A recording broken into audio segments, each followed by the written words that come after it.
Hello guys! Welcome back to my channel. Ngayon guys, may i-share ako. Kasi yung anak ko, December 26, yung ubo niya, kahit anong pinainom ko na, hindi talaga natatanggal. Tapos, wala siyang tulog. Gabi lang siya talaga anong tawag nito? Palaging umuubo. Grabe talaga, as in, nagsusuka siya. Kasi ano daw yung niya, makati daw yung lalamunan niya, kaya para siyang nasusuka siya every night talaga yan. Hindi siya nakatulog, ubo ng ubo, dry cough siya tapos yun, inano ko siya ng mga after 2 weeks, walang nangyari sa gamot. Pina-check up ko na siya. Tapos binigyan na siya ng antibiotics. At tapos, ayan. Ayan na. Yun ang gamot niya. Tapos, parang ganun pa rin. Hindi siya makatulog. Yung gabi lang talaga ang problema. Kasi hindi siya makatulog. Ubo ng ubo. Tapos nagsusuka. Pinilit niya kasi makati daw yung lalamunan niya.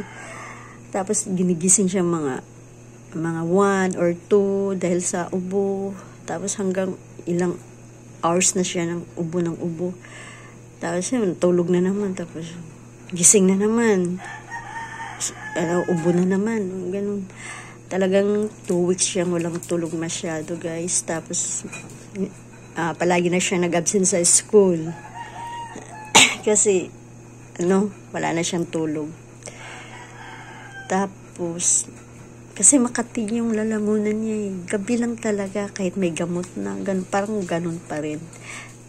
Then, yung may nagsabi sa akin na i-try mo yung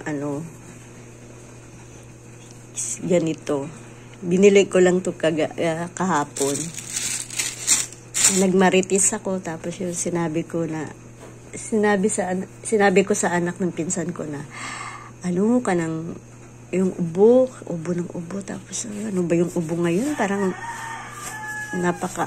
tagal mawawala yung mga ubo. Sabi niya, oo nga, pero itry mo tong ganito. Binili ko to kahapon. Ayan guys. Ayan. Dito lang. Ayan. Hindi to siya pang bata. Malaki ito pang malaki.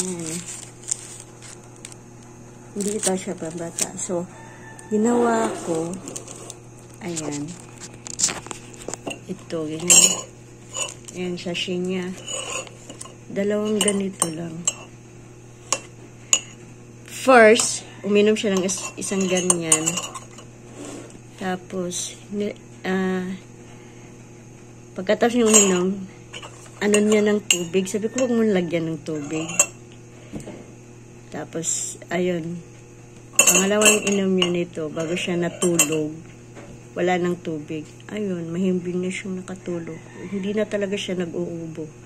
Hindi na siya ginigising ng ubo. Ayun, mahimbing talaga siya. Nakatulog na siya for the first time since December 26. Ubo niya. Until now, until kahapon, talagang hindi siya makatulog masyado. Tapos nung nakainom siya nito kagabi, nakatulog na siya ng mahimbing. Siyempre, painumin ko pa rin siya ng antibiotic kasi 4 days yan Pang 3 days pa lang niya. Pero ito, painumin ko na naman ito bago matulog para makatulog naman ulit siya. 2 lang binili ko, guys. Ayan. Meron to yata available sa pharmacy to Rose Pharmacy. Ito ang binili ko. Magkano lang to? 9 pesos lang. Ayan. Hindi na talagang tulog na tulog talaga siya. Hindi na siya inubo. Ayan.